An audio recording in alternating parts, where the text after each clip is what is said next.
Your next game is your 800th NHL game. When you reflect on your career and the stops you've had, the things you've persevered through, and all the highs that you've had in your career, what stands out the most when you think back on those first 799? It's honestly sometimes hard to believe when they put it up on the board this morning in our meeting. It kind of hit me for a second, Boehner, I think it's Boehner's 300th night, which is awesome. I actually reflected a little bit more on where I was when I was doing 300 than I am now, because it feels like that was ages ago. But everyone says it goes by fast. Everybody always says enjoy it. So I've been trying. So first 799 is just trying to enjoy this ride that I've been on. There's been a lot of fun moments, some other moments as well, but this is something that is fun. It's fun for me. I enjoy this. That's why I don't like to look at the games number can go up, but the age number can come back down. When it comes to the progression of your own game and your own play throughout these 799 games, what are you most proud of? Oh man, how much my games had to adapt.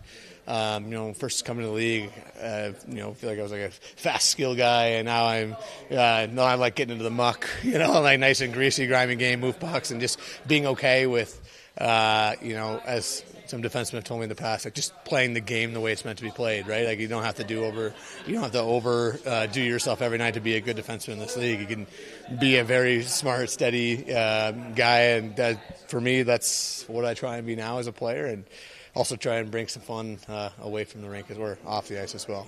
I guess it's fitting that you're playing your hometown team in this game 800, but when it comes to the Wild, since you guys have played them, they've added some depth, they've gotten some healthy players back. What are you anticipating in this divisional matchup? Yeah, they're a good team, really good team. Anytime you add, Quinn, he's a game changer. I got to play with him once before. He's someone that can really tilt the game for him. It's going to be in our best interest to make sure that he's got to come the full way, and he gets bumped on the way up, and he can't just freewheel and deal.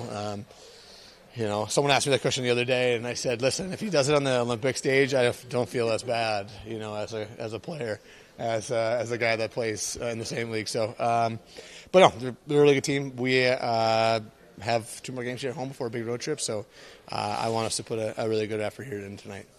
What's it going to take to play another 800 games? Oh, gosh. The Fountain of Youth. Jack Sparrow. No, I would say that's not probably. I never, ever say. Someone would tell me, never, ever say never, ever. But I don't know. Injury-free, longevity, and enjoy the game. Those are the 3 things, in my opinion, that are the only things that will be the deciding factor for me. Looking at the Wild, they've obviously got 2 gold medalists on their team. How do you shut those guys down? Yeah. The 2 guys probably pretty happy with their game right now. It's our job to be relentless as a whole group and try and just never really let them off the hook. No free plays, no free ice up through the neutral zone, so they can't kind of wheel and deal and do their thing. And when you start to get in their face all the time, they turn around, there's someone always there, that starts to frustrate guys. It is a big part of the game tonight. Hopefully we're up for the task. What kind of approach do you have to have when the guy on the other side, a defenseman on the other side, is as offensive-minded as Quinn Hughes? How do you play that? You got to wear him out defensively. You got to wear him out as much as you can. There are times where you want to make the extra play when he's on the ice, so you have a chance to. But if you turn it over or get into a rush, then you're playing a game that he wants to play, and those guys want to play instead of the way that we need to dictate the game. So sometimes it's just swallowing your pride and your ability to make plays to make them come the whole way, and it's just investing, and hopefully by the third period you've invested enough to change the way that all their guys go back and get pucks, and hopefully then that's the way I like to think of the game. I think if you keep investing, sometimes it's going to pay off. A quick one on Jack McBain. What have you seen out of him being his teammate and what he brings to this group? Yeah, his milestone. Double deuce. Yeah, no, Bain train. He, he's got a heck of a mustache right now. I've been aspiring for that for a long time. But no, he's a guy that didn't realize how much he can play up and down your lineup. He can do a lot of different things for you. He's physical. He's tough. He can play with skill players. That's something that I think he has added to his game more, since I've seen him come into the league.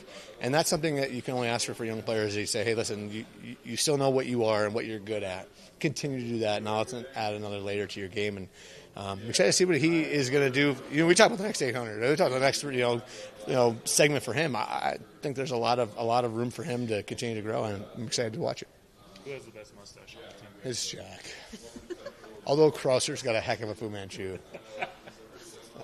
Where does yours rank? Not good. Firmly in the middle. Just because there are guys that can't grow facial hair. Firmly in the middle. Still have some bump and bruise, so we'll figure it out, the lineup, game time decision. But the virus is getting better and better, so we're getting more color in the room. There's less guys who look like me this week.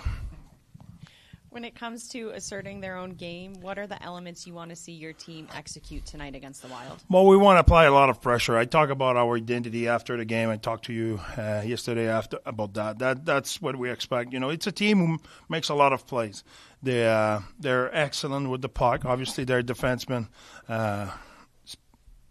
move the puck really well. They can contribute and so on and so forth. But if you look throughout their lineup, they have guys who can make plays. So to make the plays and to play the way they have to play or they want to play, they need time and space. So that fits what we want to achieve as well. We need to be really aggressive in our puck pressure and having good defensive positioning. And offensively as well, we want to make sure we're strong on puck, possess the puck, make good decision and having heavy traffic in front of them. McBain plays his 300th NHL game tonight. I know we talked about Schmidt, 800 yesterday.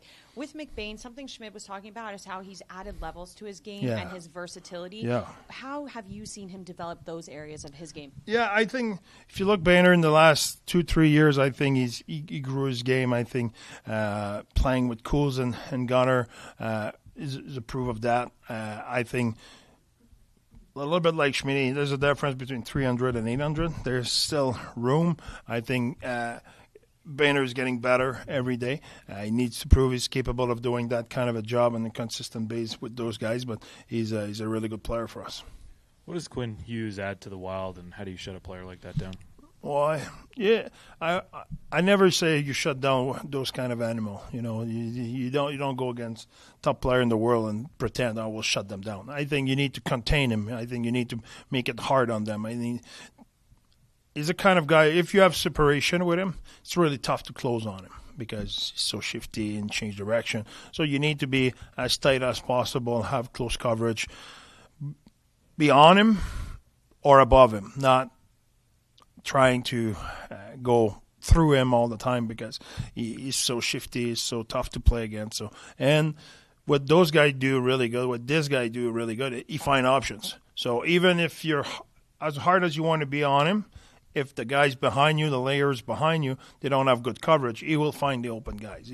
He's that good. So it's a job at 5 guys. Yes, there's someone who's pressing on these guys, but you have to be worried about what's going on behind because he will find the open option. So everybody has to be tuned in. It's really, we need to be connected. This Wild team is really good, and they're in your division, but you still haven't lost to them in regulation, knock on wood, I guess. Yeah. What is it about this team that you guys have this success against? Well, I think most of the time it's a really hard game. They play hard, they play fast as well. I think we have a similar style, and he's been good at war against them. I think we don't take anything for granted. Last year we played here. I think the first time somewhere early December was a hell of a game. It was toe-to-toe, but there's a lot of good battle against those guys, so we expect the same thing tonight. Both teams should play their A game. Coach, you've coached a lot of great players with really good shots. Yeah. What makes Dylan Guenther's shots so special in your eyes, considering you see it on a day-to-day basis? Yeah, it's just release. It's he take it really quick, and he has that confidence, that swagger. It's funny. Before he scores his power play goal, he missed 2. He missed 2 shots where he missed wide. But those guys, certain guys that will get it into their head, and now they will hesitate and they may stop the puck and look for a pass. did not hesitate much on the third one, and he put it right where he had to put it. So those he has that instinct of shooting, and his release is deadly, and he's confident in his shot, really confident. Jay? Coach, just can you tell us a little bit, besides the penalty kill, what does having Kerfoot back in the lineup bring to the team? I think versatility. You know, if you look at our lineup right now, we can make 100 combo of lines. You can tell me what will be your lines, and you're probably not wrong. They're probably will be really good, and so on and so forth. I think we have flexibility right now. With Schmaltz, he's playing metal. Kerfy can play metal. Boehner can play metal. We can move a little bit everybody, and you know, there's always goodness in injury. Now, Karch proved us he can play as well in a top six role. He can play in the third line. Now he's playing with Stanny and Kerfy. I cannot even tell you in the third period who will be our first, second, third, fourth line, you know, because it may change. If you look last game, it changed at some point. So I think there's an internal competition that's always healthy, and there's flexibility. So Kerfy brings that to the team. He can play, like last game he finished with Cooley and Gunner and did a really good job. He's back now with Stanny and Kerfy in the Cards today, if everybody is healthy. That's a really good line as well, who can skate, who can be really tenacious and can play defense, but can bring offense as well. So I like the flexibility we have in our lineup. So example, if we talk about matchup tonight, we have a lot of options. Stanley can take a top six line with Kerfy and Karch, same thing. Then Kuz can do it, Schmaltz, so on and so forth. Aids can play against the top six. So now we have flexibility of how we use our card. Do we want play more a checking line against an offensive line, or we want to go offense against offense, or so on and so forth. So it brings flexibility, and flexibility is a good word, but it can be said as well as we bring competition. Who the hell will play the best, and who play best will play more.